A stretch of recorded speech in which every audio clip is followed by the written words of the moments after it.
E segunda-feira é dia de falar sobre mercado de trabalho, com o nosso quadro Sua Carreira.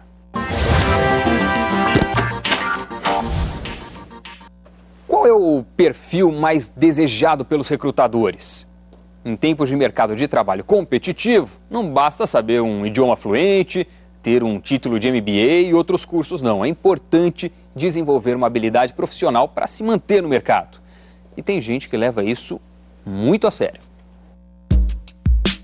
Em 15 anos de profissão, Marcelo nunca ficou um só dia desempregado. O primeiro trabalho foi numa indústria química, mas logo passou por bancos e se aventurou pelo varejo. Ele nunca passou mais de 3 anos e meio numa mesma companhia.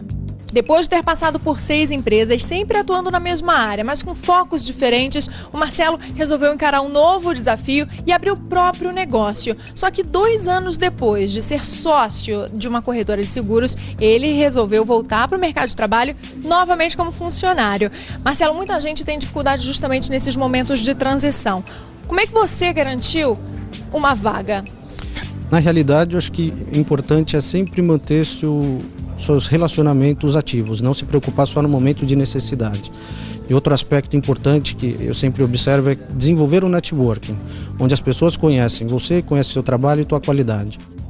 E nada de confundir networking com netbeer, que é quando os colegas de trabalho se reúnem para aquela cervejinha depois do expediente. Eu vejo que muitas vezes tem pessoas que se preocupam muito com o relacionamento, mas ficam devendo aí na parte de entrega, de compromisso, comprometimento, etc. Então, ele é convidado para tomar uma cerveja, mas as pessoas não têm confiança de indicar para uma nova oportunidade. E se este jovem veterano puder deixar um recado? Eu sempre procurei relacionar capacitação, competência, o caráter com um bom relacionamento. E deu certo. E para falar sobre como desenvolver sua habilidade profissional para conseguir um novo emprego, a gente recebe a vice-presidente da DMRH e da Companhia de Talentos, Maíra Bimunadi. Boa noite. Bom, Doni, boa noite. Seja muito bem-vinda.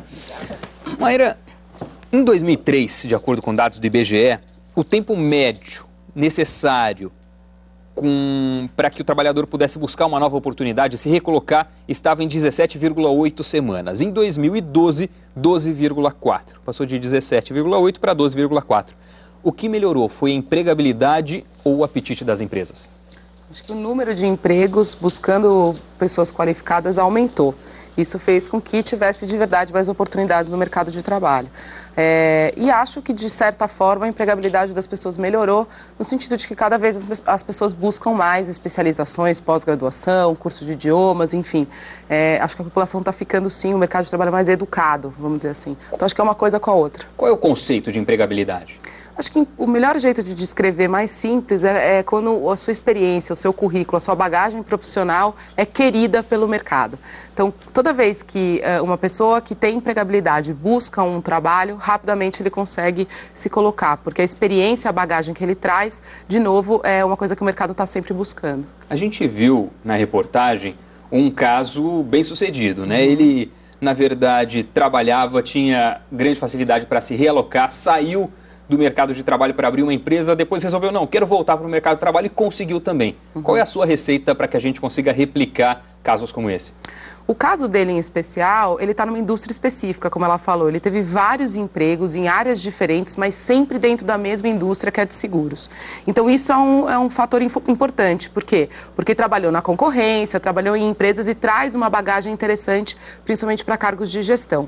Agora, de maneira geral, se a gente quiser dar uma recomendação para todo mundo, eu acho que, claro, ter um currículo atualizado, e não só o papel, né, o documento atualizado, eu digo, mostrar que você está atual, ou seja, que você fez cursos recentemente, que você foi a seminários, congressos recentemente, mostra que o quê? Que você está atualizado no seu campo de atuação. E acho que tem um fator que é super importante, que eu vou chamar de uma competência, que acho que todo mundo, toda empresa quer. Em tempos em que a única constante é a mudança, né?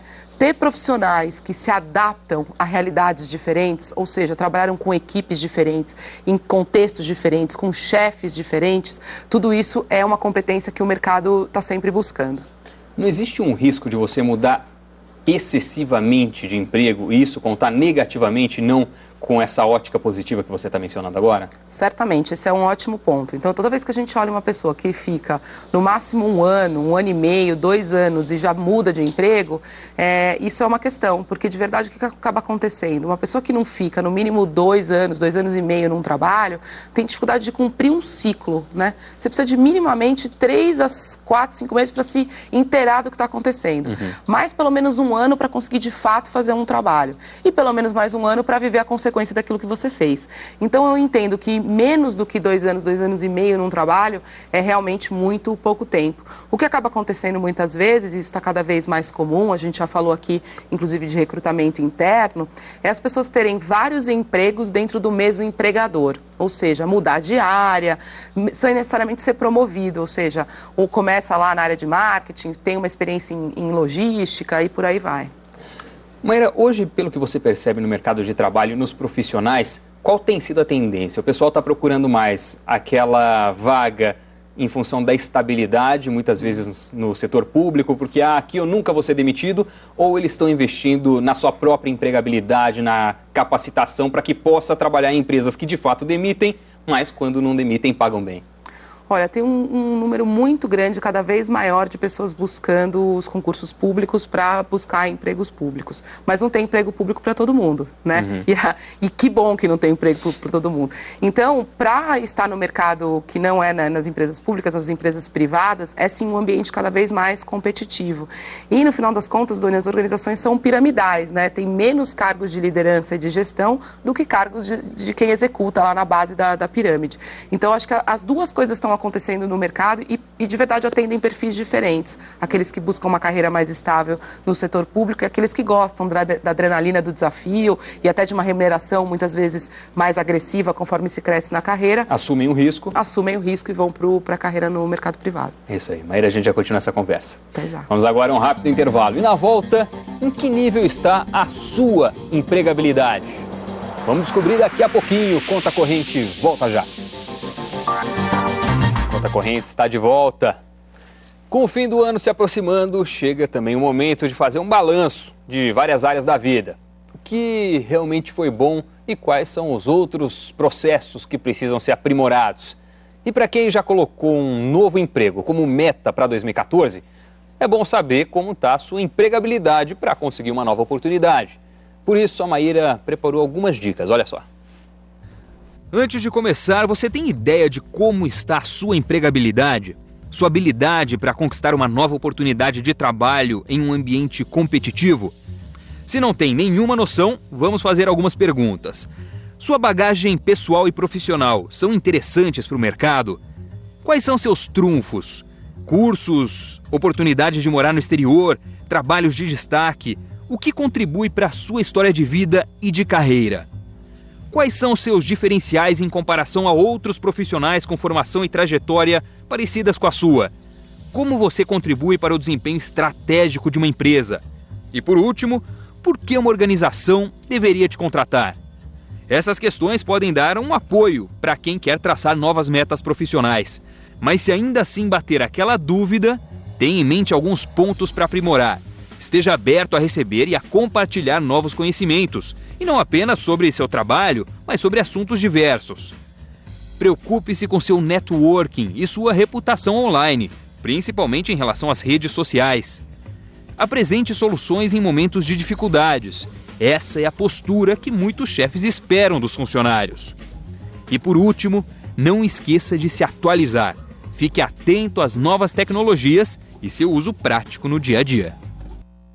Vamos voltar a conversar com a Maíra Bilmurad. Maíra, para esclarecer um pouco mais todos esses pontos que a gente citou, começando pela parte das perguntas. Uma delas é a seguinte: sua bagagem profissional e pessoal é interessante para o mercado?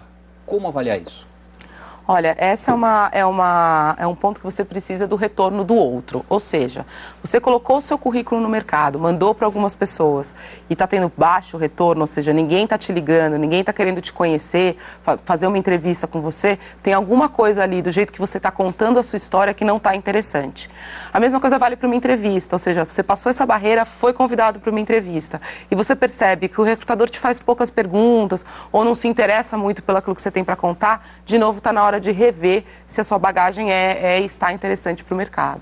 Uma outra pergunta é o seguinte: como você contribui ou pode contribuir para o desempenho estratégico de uma organização? Mesma coisa, como o trabalhador em casa pode avaliar isso? Toda organização tem uma estratégia, mesmo as pequenininhas, elas sabem onde elas querem chegar e o que elas vão fazer para chegar lá.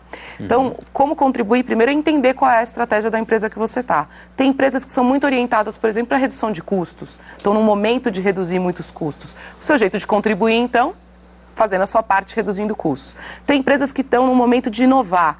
Então, a estratégia delas é se diferenciar por inovação, por novos produtos, novas competências. Aí, o jeito de contribuir é criando, inovando no jeito que você faz o seu trabalho. Então, o primeiro ponto é entender qual é a estratégia da organização que você está. E aí, entender como é que você pode fazer a sua parte. E mesmo em qualquer posição, em qualquer lugar da organização, todo e qualquer pessoa pode contribuir para a estratégia. Mas primeiro tem que saber qual é ela. Claro.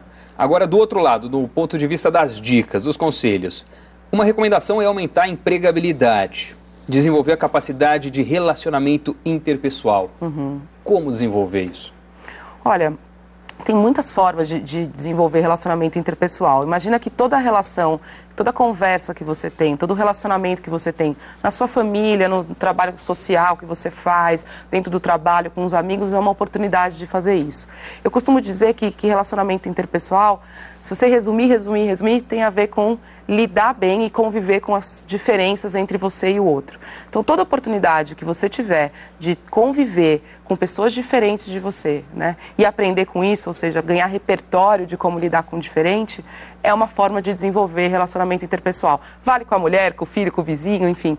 Toda conversa é uma oportunidade de desenvolver isso. E a mensagem final é que você tem que tentar acumular todas as qualidades para que você agregue de fato a empresa, né? Para que a empresa queira te contratar e você seja interessante para o mercado, é isso, né? É isso e saber o que você quer, porque muitas vezes você tem um monte de competências, um monte de habilidades, chega na hora de uma entrevista, você não tem objetivo e aí o recrutador fica inseguro de te dar aquela oportunidade. É verdade, mas